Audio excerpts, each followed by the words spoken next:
Tom Donovan had seen plenty of stubborn people in his life, but nothing quite like his neighbor Karen. It was early on a Saturday morning when he stepped outside with a cup of coffee in hand, only to stop cold on his porch. There, blocking his driveway from edge to edge, sat Karen's bright red Jeep Wrangler. The vehicle wasn't just parked, it was wedged sideways across the gravel like a barricade. Its bulky tires dug into the dirt, and the morning sunlight glinted off the windshield as if it were mocking him. Tom stood silently for a moment, his jaw tightening.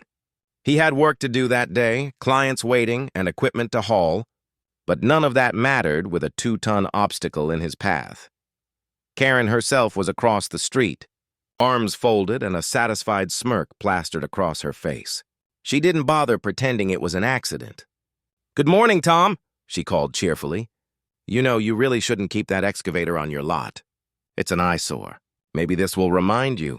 Tom sighed, rubbing his temple. Since moving into Maplewood Estates 6 months ago, he'd been Karen's favorite target. As president of the HOA, she seemed to view him not as a neighbor, but as a problem that needed constant correction. She'd issued notices about the size of his shed, the color of his shutters, even the fact that he sometimes left his truck parked outside overnight. But this? Blocking his driveway with her Jeep? That wasn't a notice. That was a challenge. Tom set his coffee down on the porch railing, his eyes narrowing.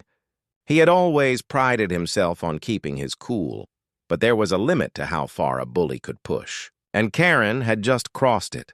Tom Donovan had seen plenty of stubborn people in his life, but nothing quite like his neighbor Karen. It was early on a Saturday morning when he stepped outside with a cup of coffee in hand, only to stop cold on his porch. There, blocking his driveway from edge to edge, sat Karen's bright red Jeep Wrangler. The vehicle wasn't just parked, it was wedged sideways across the gravel like a barricade. Its bulky tires dug into the dirt, and the morning sunlight glinted off the windshield as if it were mocking him. Tom stood silently for a moment, his jaw tightening. He had work to do that day, clients waiting, and equipment to haul, but none of that mattered with a 2-ton obstacle in his path. Karen herself was across the street, arms folded and a satisfied smirk plastered across her face. She didn't bother pretending it was an accident. "Good morning, Tom," she called cheerfully. "You know, you really shouldn't keep that excavator on your lot. It's an eyesore. Maybe this will remind you." Tom sighed, rubbing his temple. Since moving into Maplewood Estates 6 months ago, he'd been Karen's favorite target. As president of the HOA, she seemed to view him not as a neighbor, but as a problem that needed constant correction. She'd issued notices about the size of his shed, the color of his shutters, even the fact that he sometimes left his truck parked outside overnight. But this? Blocking his driveway with her Jeep? That wasn't a notice. That was a challenge. Tom set his coffee down on the porch railing, his eyes narrowing. He had always prided himself on keeping his cool, but there was a limit to how far a bully could push. And Karen had just crossed it. Karen thrived on control. To her, Maplewood Estates wasn't just a neighborhood, it was her personal kingdom. And anyone who didn't bow to her endless rules quickly became her enemy. Tom had learned that within weeks of moving in. First, it was the shed he built for storing tools. She knocked on his door with a clipboard in hand, pointing to the bylaws and insisting the shade of green he chose clashed with community standards. Then it was the mailbox he installed. Too modern, she said, and fined him $50. When he parked his work truck in front of the house overnight after a late job, she snapped a picture and posted it to the HOA board's group chat, shaming him in front of the entire neighborhood. Tom had tolerated it. He had shrugged it off, telling himself it wasn't worth a fight. But today, watching her Jeep sprawled across his driveway, he knew this wasn't about rules. This was about power.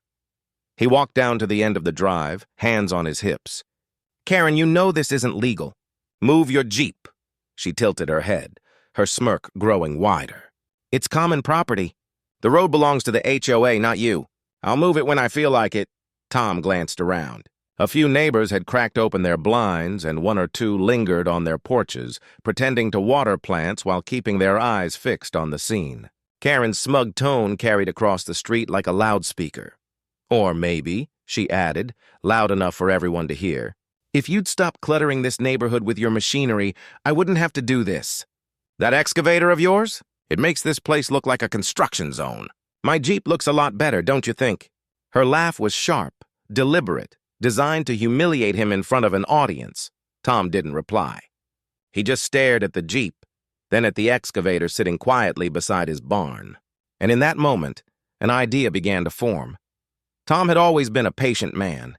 Years in construction had taught him to keep calm under pressure, to solve problems one step at a time. But patience had its limits, and Karen seemed determined to test every one of them. He walked back up the driveway, his boots crunching against the gravel, while Karen called after him.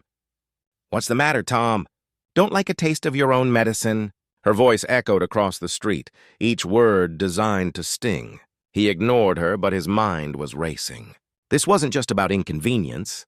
Karen had blocked his driveway knowing he had a job site to reach, clients counting on him. She didn't just want to frustrate him, she wanted to embarrass him, to prove she could control his time and his livelihood. Tom stood by his excavator, resting a hand on the steel arm of the machine. To him, it wasn't just equipment.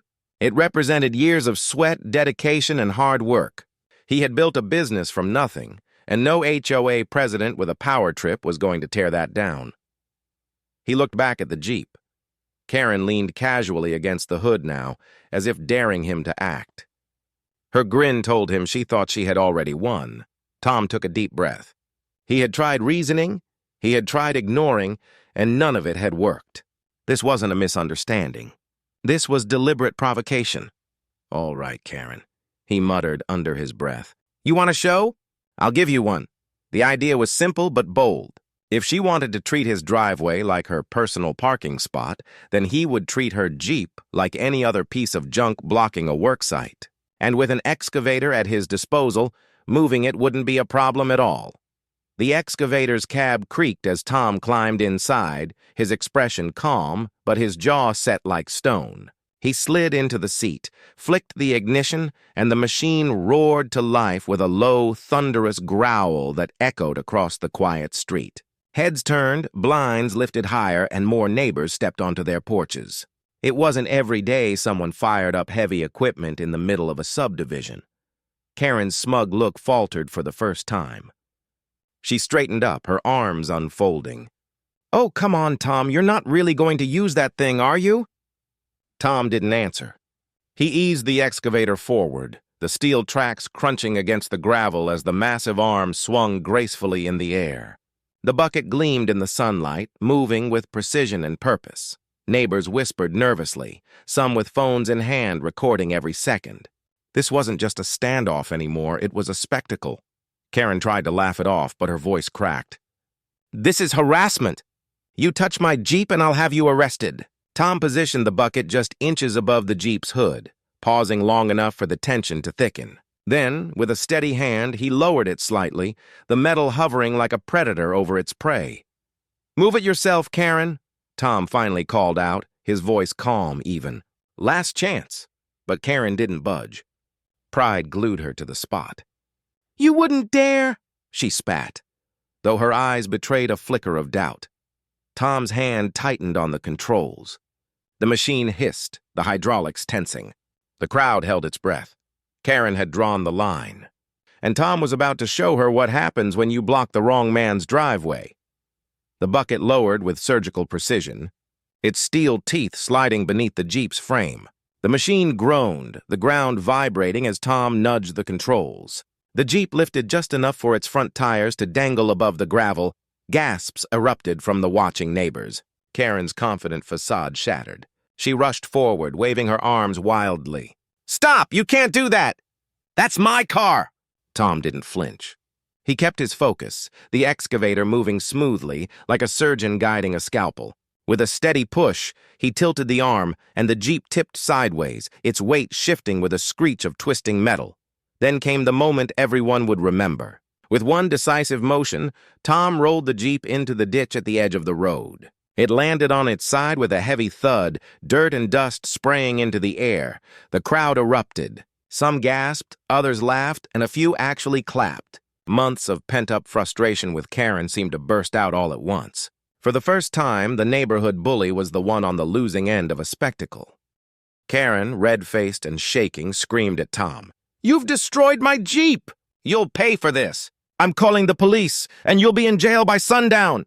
Tom calmly powered down the excavator, climbed out, and dusted off his hands. He looked Karen in the eye and said evenly, "You blocked my driveway. I simply moved the obstruction." His words carried across the street, drawing a wave of murmurs and nods from the neighbors. For once, everyone was on his side, and Karen knew it. But the drama wasn't over yet. The flashing lights of approaching police cars promised the fallout was just beginning. 2 squad cars rolled into Maplewood Estates within minutes, their lights flashing across the cul-de-sac. Karen stood at the roadside, pointing frantically at Tom as though she'd just uncovered the crime of the century. "Officer!" she shouted. "Arrest him right now! He destroyed my Jeep with that machine!" The officers stepped out calmly, taking in the scene. Karen's Jeep resting awkwardly on its side in the drainage ditch, the excavator parked neatly in Tom's driveway, and a dozen neighbors watching with folded arms and knowing smiles. One officer turned to Tom. "Sir, can you explain what happened here?" Tom spoke clearly, without a hint of nerves. "She blocked my driveway with her Jeep. I asked her to move it. She refused. So I moved it myself with my equipment. No one was harmed, and it's off the road." Karen's jaw dropped. "That's ridiculous. You can't just flip someone's car into a ditch." A neighbor stepped forward, Mrs. Bailey, who had lived on the street for 20 years. "Officer, I saw the whole thing." Karen parked that Jeep sideways just to spite him. "She's been harassing Tom since he moved in." Several other neighbors nodded, chiming in their agreement. The officers exchanged a look. "Ma'am," one said firmly, turning to Karen, "you illegally blocked his driveway. That's trespassing. From the witness statements, it seems he simply moved the vehicle. If you want to press charges, you can try, but given the circumstances." "I'd advise against it," Karen sputtered, her face red. "This is outrageous. I'm the HOA president. You can't side with him." But the officers had already turned back to Tom, offering a small nod of respect. "You're in the clear, sir. Just maybe call us next time instead of using heavy equipment." The neighbors chuckled at that, while Karen stood frozen, humiliated, her so-called authority crumbling before her eyes. By the next morning, Maplewood Estates was buzzing with one topic: the Jeep in the ditch. Neighbors who had once stayed silent about Karen's antics now retold the story with a mix of awe and delight. For years, she had ruled the neighborhood through intimidation, but one bold act had flipped more than her vehicle. It had flipped the balance of power. Tom, meanwhile, went about his day like nothing extraordinary had happened. He hauled equipment to a job site, waved at neighbors passing by, and even shared a laugh when someone teased, "Need me to park in your driveway so you can practice again?" For the first time since moving in, Tom felt the weight lift off his shoulders. He hadn't wanted to make a scene, but sometimes bullies only understand strength. The excavator hadn't just moved a Jeep. It had drawn a line Karen could no longer cross. As for Karen, she tried to save face. She demanded an emergency HOA meeting, but few showed up. Her authority was in tatters, her threats meaningless.